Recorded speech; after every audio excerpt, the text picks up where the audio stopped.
jelek. Allah jelaskan kepada mereka jalan yang buruk. Allah berikan kemampuan kepada mereka, ya kan, untuk bisa berbuat dan bisa meninggalkan, dan mereka sama sekali tidak dipaksa oleh Allah Subhanahu wa taala atas perbuatan mereka. Dan Allah jelaskan kepada mereka bahwasanya Allah tidak ridha dengan perbuatan kufur tersebut. Sebagaimana Allah berfirman, wala yarda li'ibadihil kufur. Allah tidak pernah ridha atas kekufuran atas perbuatan hambanya yang kufur. Wa in kana qaddarahu wa sya'ahu falaysa min lazimil qadar ar-ridha. Kalaupun Allah menakdirkan kekufuran tersebut, menghendaki kekufuran tersebut, tapi bukan merupakan suatu yang lazim atau keharusan bahwasanya Allah itu ridha dengan perbuatan kufur tersebut, tapi Allah jadikan, Allah ciptakan, Allah buat sebagai ujian bagi hambanya. Allah mentakdirkan kekufuran, tapi Allah membencinya. Min ajli an yatamayyazan nas ba'dhum min ba'd, untuk ngetes, menguji, membedakan mana manusia yang mau taat, ikhlas, dan mana yang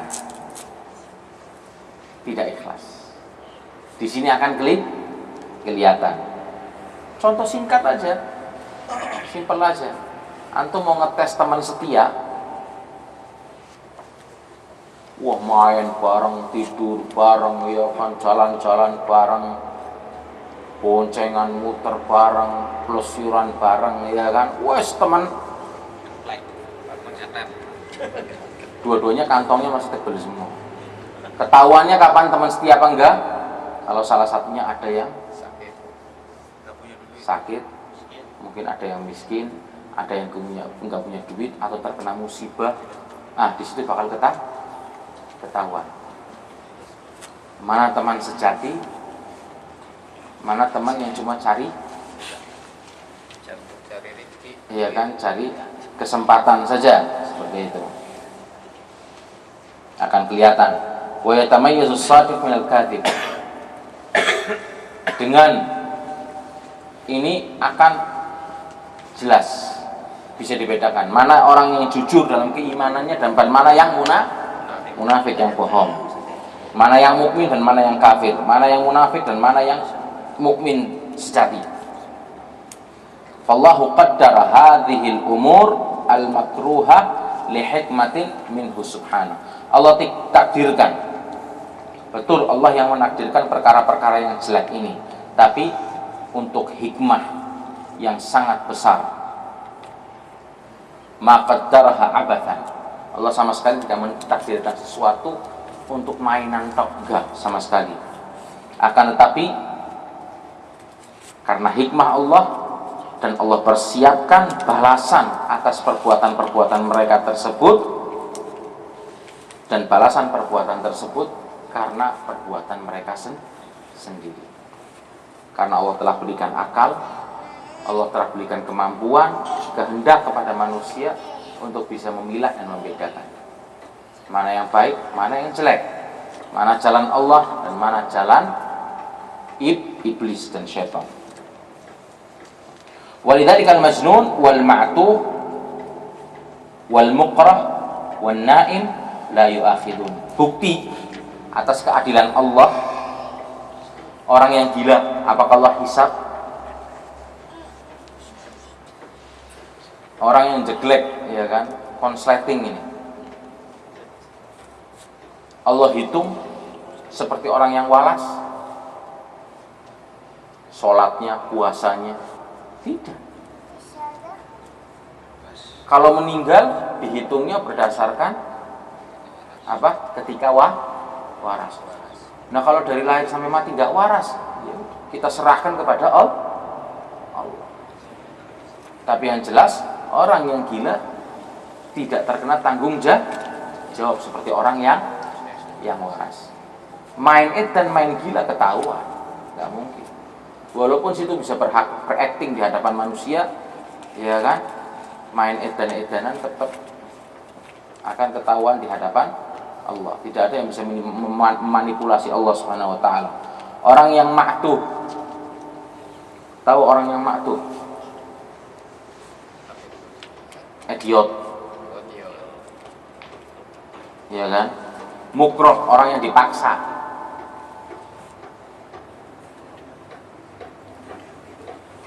Orang yang dipaksa, ya kan? Dalam artian untuk melakukan sebuah perbuatan maksiat atau apa seperti itu. Enggak, saya bunuh kamu. Atau orang yang tidur. Ini semuanya tidak Allah hitung. Seperti itu. La yu'akhidun, tidak Allah perhitungkan. Li'annahum laisa indahum ikhtiyar, karena mereka tidak punya pilihan lain, tidak punya akal.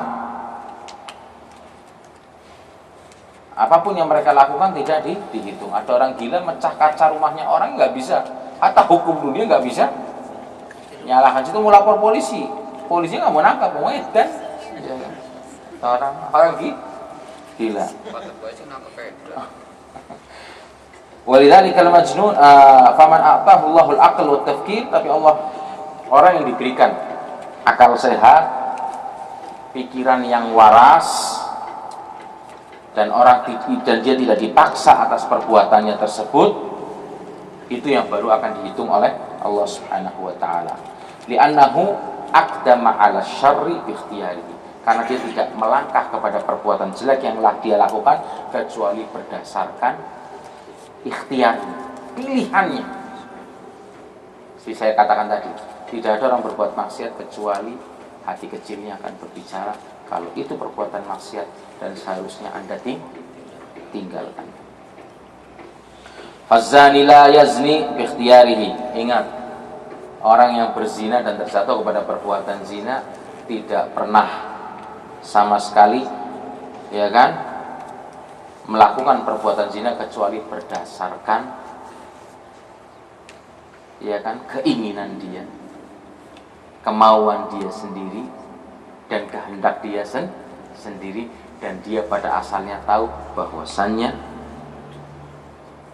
ini perbuatan zina, ini perbuatan maksiat. Kalau masih ngengkel, nggak mau, ayo sekarang istri kamu tak zinai, mau apa enggak? Wow, lah, situ mau zinain perempuan orang, istri situ dizinai tidak mah? Itu kan buktinya.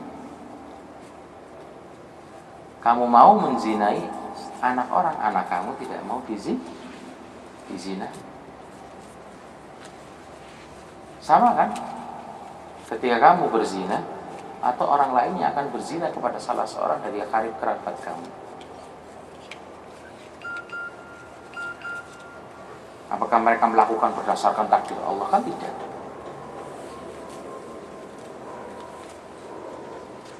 Atas kehendak mereka sendiri. Ya kan? Wazani aidan yubayyin lahu anna zina haram. Ya kan?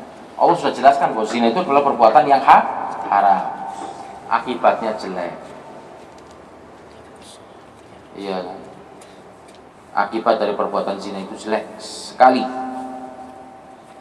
Dan orang yang terjatuh kepada perbuatan zina, ya kan, bisa terkena hukum had, bujang perawan, cambuk 100 kali, penjara 1 tahun.